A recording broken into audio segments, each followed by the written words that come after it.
Hello प्यारे बच्चों, आज आप है हमारे समतल MK40 अकेडमी में आपका स्वागत है। अगर अभी तक हमारे चैनल को लाइक और सब्सक्राइब अगर नहीं किया है प्यारे बच्चों, तो लाइक और सब्सक्राइब कर दे, बेल एंड घंटी बजा दे, क्योंकि आज मैं बताना चाहूँगा आपको सरकारी बजट। क्या बताना चाहिए प्यारे बच्चों? सरकारी बजट और अर्थव्यवस्था के बारे में बताएंगे। क्लास 12 का, आर्ट्स का, अर्थशास्त्र का, कॉमर्स का, साइंस का, इन तीनों चीज़ों के बारे में बताना चाहूँगा प्यारे बच्चों कि सरकारी बजट क्या होता है, अर्थव्यवस्था क्या होता है, गवर्नमेंट बजट क्या होता है और द इकोनॉमी क्या होता है। इन सब के बारे में प्यारे बच्चों आपको बताएंगे।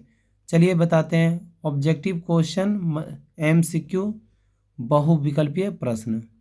ये प्यारा बच्चों वीडियो ही जो है वो साइंस का, कॉमर्स का और आर्ट्स का तीनों विषय के लिए ज़रूरी है प्यारे बच्चों, तीनों स्ट्रीम के लिए। चलिए इसको बताते हैं। सरकारी बजट की अवधि क्या होती है? देखिए प्यारा बच्चों, कहता है कि सरकारी बजट का अवधि क्या होता है? वार्षिक होता है, 2 वर्ष होता है, 5 वर्ष होता है या 10 वर्ष होता है। तो कहता है ये वार्षिक होता है। सरकारी बजट क्या होता है प्यारे बच्चों? वार्षिक होता है। हाँ, वार्षिक होता है। एक तरह से कह सकते हैं बजट। जानते हो क्या होता है प्यारे बच्चों? किन किन स्रोतों से सरकार ये अनुमान लगाती है कि उसको आय की प्राप्ति होगी और उसको किन किन स्रोतों में वो खर्च करेगा, किन किन स्रोतों में वो खर्च करेगा प्यारे बच्चों, उसी को बजट कहा जाता है। चलिए आगे मिलता है तो बताएंगे। भारत में वित्त वर्ष की अवधि, कला अवधि क्या होती है? भारत में वित्त वर्ष की अवधि क्या होती है प्यारे बच्चों? 1 जनवरी से 31 जनवरी, 1 अप्रैल से 31 मार्च, 1 मई से 30 अप्रैल, 1 मार्च से 28 फरवरी।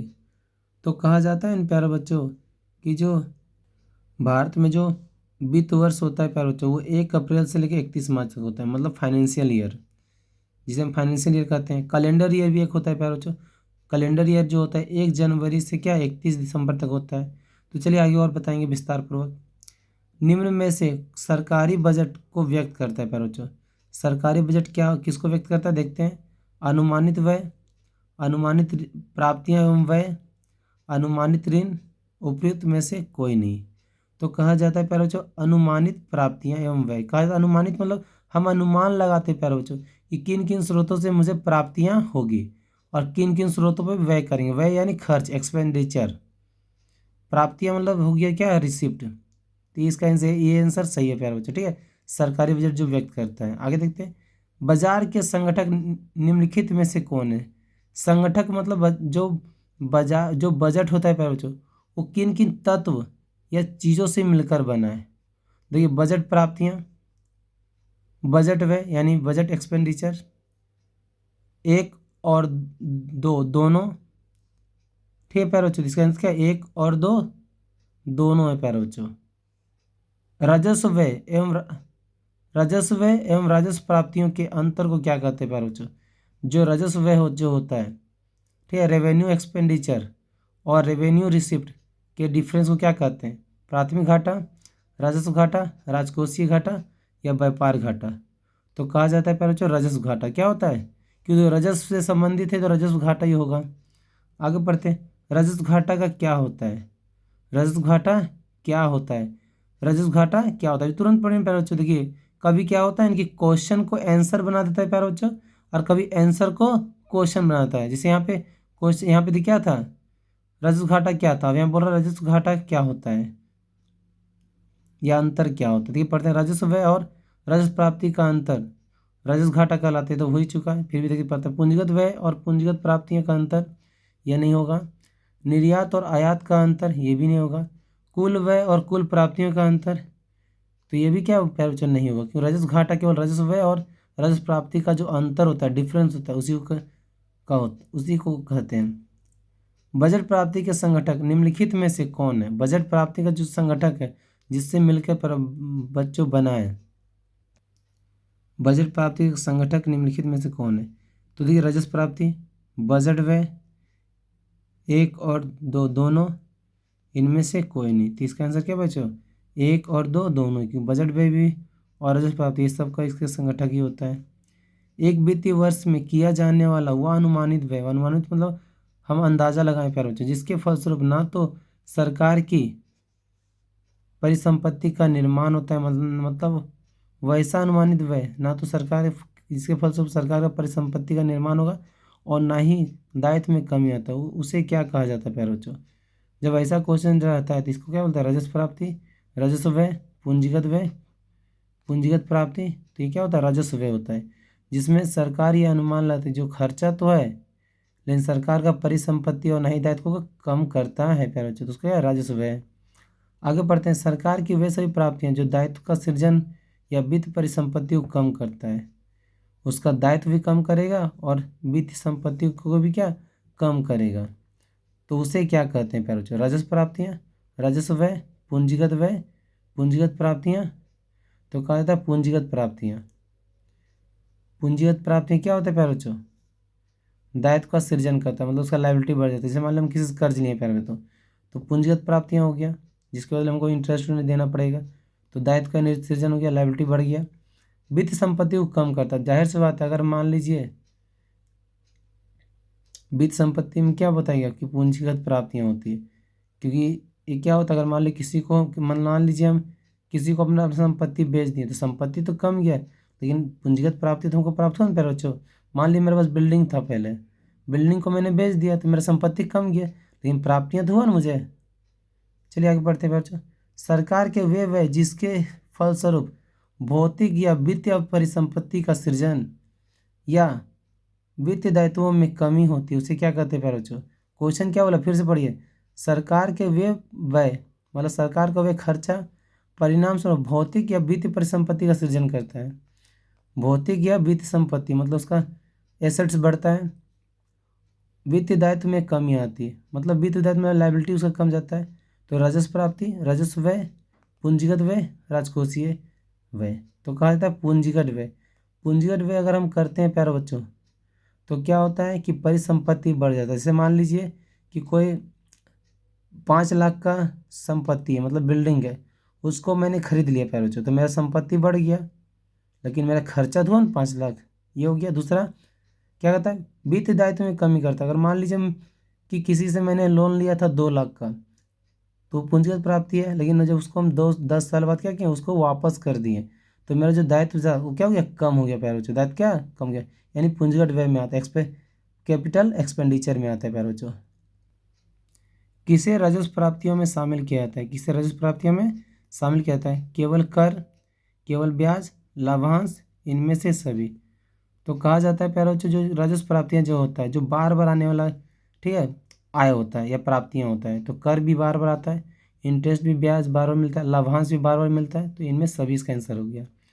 किसे पूंजीगत प्राप्तियों में शामिल किया जाता है, तो पूंजीगत प्राप्तियां वे प्राप्तियां होते हैं प्यारे बच्चों जिसमें सरकार की क्या होता है, परिसंपत्तियां कमती है, परिसंपत्ति क्या होता है, कमता है, और उसका, चलिए आगे बढ़ते हैं। केवल उधार, केवल विदेशी सहायता, केवल उधारी की वसूली, उपयुक्त सभी।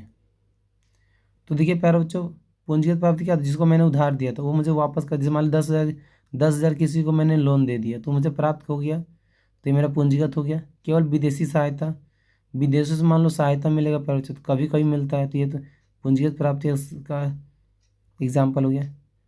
केवल उधारी की वसूली, केवल उधारी की वसूली, केवल उधारी की, जाहिर सी बात से प्यारे बच्चों, मान लीजिए कि सोहन को मैंने 10 लाख उधार दिया था, तो जब उधार दिए तो अगर मान लीजिए उसने मुझे 10 लाख पैसा वापस कर दिया, तो दोबारा तो वापस नहीं करेगा ज़िंदगी में जब तक वो लोन नहीं लेगा, तो इसीलिए प्यारे बच्चों पूंजीगत प्राप्ति होता है। यानी उपयुक्त सभी इसका, यानी सारा का सारा इसका आंसर सही है। सरकार के पूंजीगत आय के स्रोत है, पूंजीगत, ऋण की वसूली, विनिवेश से प्राप्त आय, कर या ऋण।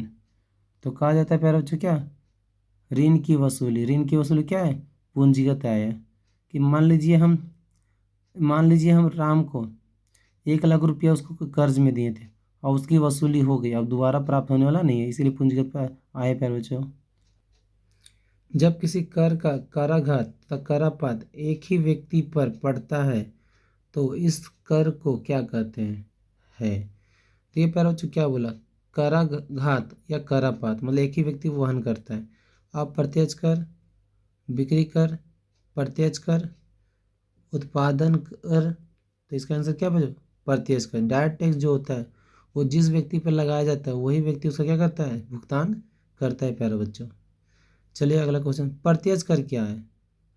Direct tax, direct tax, income tax यानी आयकर, उपहार कर यानी गिफ्ट टैक्स, एक और दो दोनों, इनमें से कोई नहीं।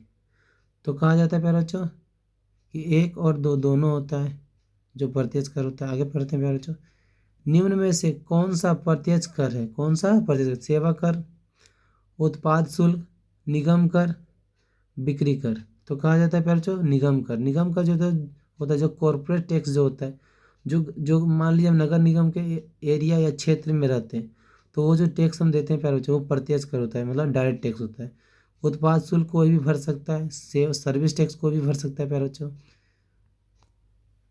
आप अप्रत्यक्ष कर उदाहरण कौन सा है, अप्रत्यक्ष कर का उदाहरण कौन सा। अप्रत्यक्ष मतलब इनडायरेक्ट टैक्स, जो डायरेक्ट रूप से टैक्स नहीं भरना पड़ता है। उत्पाद शुल्क, बिक्री कर, एक और दो दोनों, इनमें से कोई नहीं। तो इसका आंसर क्या है प्यारे बच्चों, देखिए उत्पाद शुल्क और बिक्री कर दोनों दोनों क्या अप्रत्यक्ष कर होते हैं, यानी ये इसका आंसर सही है, एक और दो दोनों। चलिए आगे पढ़ते हैं प्यारे। निम्न में से प्रत्यक्ष कर का एक उदाहरण कौन सा नहीं है। उदाहरण बोल रहे हैं प्यारे बच्चों कौन सा नहीं है, ठीक है। उपहार कर, संपत्ति कर, वस्तु एवं सेवा कर, आयकर। तो कहा जाता है प्यारे बच्चों वस्तु एवं सेवा कर जो होता है, गुड्स एंड सर्विस टैक्स जो होता है प्यारे बच्चों कोई भी भर सकता है उसके बदले में। लेकिन उपहार कर, संपत्ति कर और इनकम टैक्स ये क्या जिस व्यक्ति पर लगाया जाता है उसी को प्रत्यक्ष रूप से भुगतान करना पड़ता है प्यारे बच्चों। आगे बढ़ते हैं, जब आय के बढ़ने पर कर की दर भी बढ़ जाए तो इस प्रकार के कर को कौन सा कर कहेंगे प्यारे बच्चों। मतलब यहाँ पे ये बताया गया, जब आय के बढ़ने के कारण कर की दर भी बढ़ जाए तो इस प्रकार के कर को कौन सा कर कहेंगे। तो कहा जाता है प्रत्यक्ष कर, अप्रत्यक्ष कर, प्रगतिशील कर या अनुपातिक कर। तो कहा जाता है प्यारे बच्चों प्रगतिशील कर, ठीक है, क्योंकि जब आपका आय बढ़ेगा तो कर की दर भी क्या बढ़ती चली जाएगी। देखिए अगर मान लीजिए कि आप 10,000 का महीना कमाते हैं, ठीक है प्यारे बच्चों, तो मान लीजिए आप अचानक 20,000 का महीना कमाने लगे तो उसी दर से आपका क्या हो टैक्स भी बढ़ जाएगा। चलिए आगे बढ़ते हैं, आय के सभी स्तरों पर जब एक समान दर से कर लगे तो इस कर को कौन सा कर कहते हैं। आय के सभी स्तरों पर जब एक समान दर से कर लगे तो इस कर को कौन सा कर कहते हैं। अनुपातिक कर, प्रतिगामी कर, प्रत्यक्ष कर, प्रगतिशील कर। तो इसका आंसर क्या है प्यारे बच्चों, अनुपातिक कर है। क्या अनुपात, जिस जिस दर से कर लगेगा उसके कर उसी कर को क्या कहते हैं, अनुपातिक कर कहते हैं। पूर्ण विलासिता संबंधित वस्तुओं पर कर की दर होती है, कम होती है, शून्य होती है, अधिक होती है, यानी एक समान होती है। तो कहा जाता है प्यारे बच्चों जो विलासिता वस्तु का जो कर जो होता है, टैक्स जो होता है वो अधिक होता है। भारत में जीएसटी कब लागू किया गया। भारत में जीएसटी कब लागू किया गया, जिसका मतलब क्या होता है गुड्स एंड सर्विस टैक्स। 1991, 2016, 2017, 1947। इसका आंसर क्या है प्यारे बच्चों, 2017 में। गुड्स एंड सर्विस टैक्स कब लागू किया जाता है प्यारे बच्चों, 2017 में। निम्न में से कौन कर राजस्व है, कौन कर राजस्व है, यानी रेवेन्यू टैक्स है। आयकर, संपत्ति कर, निर्यात शुल्क, उपहार कर। तो कहा जाता है प्यारे बच्चों निर्यात शुल्क ही है, ठीक है। आय के निम्न में से कौन से संघटक है, लाभ के निम्न में से कौन से घटक है, लाभ, लाभांश, अवितरित लाभ, निगम लाभ कर, इनमें सभी। तो इसका आंसर क्या है, इनमें सभी प्यारे बच्चों ये सब लाभ के घटक है। निम्न में से कौन पूंजी व्यय है, मतलब जो पूंजीगत व्यय होता है, पेंशन का भुगतान, शेयरों की खरीदी, आर्थिक अनुदान। तो ये कहा जाता है शेयरों की खरीदी जो होता है वो पूंजीगत एक्सपेंडिचर होता है, पूंजीगत एक्सपेंडिचर जो शेयर खरीद लेते हैं, ये इसका आंसर, ये आंसर है। सरकार द्वारा प्रतिदिन किए जाने वाले व्यय कहलाते हैं, जो प्रतिदिन जो व्यय करता है क्या कहलाता है बच्चों? योजनागत व्यय, गैर योजना व्यय, ए और बी दोनों। तो गैर योजना व्यय होता है, गैर योजना व्यय उसे कहते हैं प्यारे बच्चों, सरकार ने इसका अनुमान तो नहीं लगाया लेकिन ये भी खर्चा क्या होता ही रहता है। जब सरकार राजस्व प्राप्ति से अधिक व्यय करती है, जब सरकार राजस्व प्राप्ति से अधिक व्यय करता है, मतलब जितना वो अनुमान लगाया प्यारे बच्चों उससे कम इनकम प्राप्त हुआ है लेकिन खर्चा उसका अधिक है, तो इस स्थिति को क्या कहते हैं? राजस्व घाटा, राजकोषीय घाटा, प्राथमिक घाटा, बजटीय घाटा। तो इसका आंसर क्या है प्यारे बच्चों? राजस्व घाटा है। क्या? राजस्व जो होता है जो बार बार प्राप्त होने वाला है, और जो जो अधिक जो जो व्यय होता है वो भी राजस्व व्यय होता है। तो मान लीजिए राजस्व प्राप्तियाँ मैंने अनुमान लगाया था कि 10,000 आएगा, और लेकिन जो राजस्व व्यय हो गया वो मेरा 20,000 हो गया, यानी कि 10,000 क्या एक्स्ट्रा हो गया, तो वो घाटा हो गया प्यारे बच्चों। तो ये राजस्व घाटा हो गया, कि सिंपल सा राजस्व प्राप्ति और राजस्व व्यय के अंतर को ही क्या राजस्व घाटा कहते हैं। चलिए आगे बताते हैं। राजकोषीय नीति सरकार की निम्न नीतियों से संबंधित है, निम्न नीतियों से संबंधित है। करारोपण, सार्वजनिक व्यय, सार्वजनिक ऋण, इनमें से सभी। तो इसका आंसर क्या बच्चों? इनमें से सभी। निम्न में से सार्वजनिक वस्तु का एक उदाहरण कौन सा है? सार्वजनिक वस्तु का उदाहरण कौन सा है प्यारे बच्चों? कार, सड़क, चॉकलेट, कपड़ा। निम्न सड़क सार्वजनिक वस्तु का उदाहरण है, सार्वजनिक वस्तु मतलब पब्लिक गुड्स। कार, सड़क, चॉकलेट, कपड़ा। देखिए प्यारे बच्चों कार तो पब्लिक और पब्लिक ने प्राइवेट होता है।